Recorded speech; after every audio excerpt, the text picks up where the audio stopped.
MLA AK മാഷഫ് MLA ചേരുകയാണ്. CK മാഷഫ് MLA, നമ്മൾ ഈ പോയ 11 ദിവസം നേരിട്ടത് കൊടിയ പ്രതിസന്ധിയാണ്. ഈശ്വർ മാൽപേ എത്തുന്നതോട് നമ്മുടെ ദൗത്യം ഒരു കരുത്തൻ കാൽവ് മുന്നോട്ട് വെച്ചെന്ന് പറയാമോ? CK മാഷഫ് MLA ഹാഷ്മിയാണ്.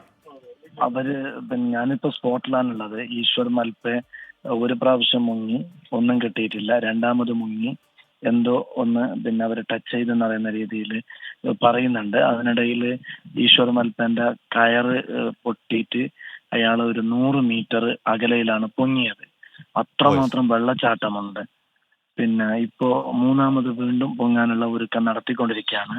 നമ്മളെല്ലാവരും വളരെ പ്രതീക്ഷയോടെ കോണ്ടാക്ട് പോയിന്റ് 4 CP4 ഇന്ദ്രപാലം കണ്ട് വെച്ച ആ സ്ഥലം ഫോക്കസ് ചെയ്തുകൊണ്ടുള്ള 8 മുങ്ങൽ വിദഗ്ധരുണ്ട് ഈ മാൽപേ ടീമില്. ഇപ്പൊ ആദ്യം ഈശ്വർ മാൽപേയാണ് മുങ്ങിക്കൊണ്ടിരിക്കുന്നത്. അല്ല, MLA പറഞ്ഞത് ഈശ്വർ മാൽപേ ആദ്യം ഡൈവ് ചെയ്തപ്പോൾ ഈശ്വർ മാൽപേ ബന്ധിച്ചിരുന്ന കയറ് പൊട്ടി കുറച്ചപ്പം മാൽപേ പൊങ്ങിയെന്നാണ് പറഞ്ഞത്. അതെ, കയറ് പൊട്ടിപ്പോയി അത്രമാത്രം സ്പീഡില്. ഈശ്വർ മാൽപേ പൊങ്ങിയത് 100 മീറ്റർ 150 മീറ്റർ ദൂരെയാണ്. ആ രീതിയിലുള്ള ഒരു ചാലഞ്ചസ് ആണുള്ളത്. പക്ഷെ എങ്ങനെയാണ് ഈ ദൗത്യം മുന്നോട്ട് കൊണ്ടുപോവുക? അതായത് അവർ ഉദ്ദേശിക്കുന്നത് എന്തെങ്കിലും ബലമുള്ള ഉരുക്കിന്റെ ഹുക്ക് ഇതിൽ ഘടിപ്പിക്കലോ? സാധാരണ അങ്ങനെ ചോദിക്കാൻ കാര്യം, കരയിലേക്ക് വലിയ ക്രെയിനുകൾ എത്തുന്നത് കണ്ടിരുന്നു.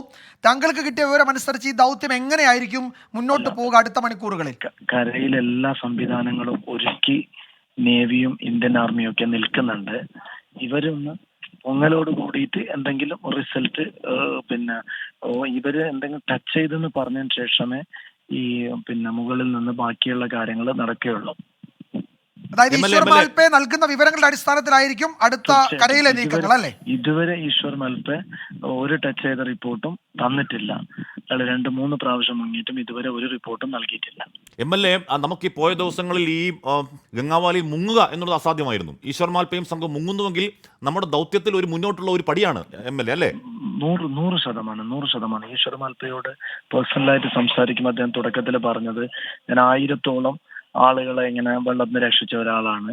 എന്നെ സംബന്ധിച്ചിടത്തോളം ചെളിയൊന്നും പ്രശ്നമല്ല, ഇത് വലിയ വെല്ലുവിളിയല്ല. ഈ 6 knots എന്നൊക്കെ പറയുന്നതിന് അദ്ദേഹം പറഞ്ഞു അദ്ദേഹത്തിന് വല്ലാത്ത ആത്മവിശ്വാസമാണ്, അവരുടെ ടീമിനും ആത്മവിശ്വാസമാണ്. നമ്മൾ അത് പ്രതീക്ഷിച്ച് ഇങ്ങനെ നിൽക്കുകയാണ്.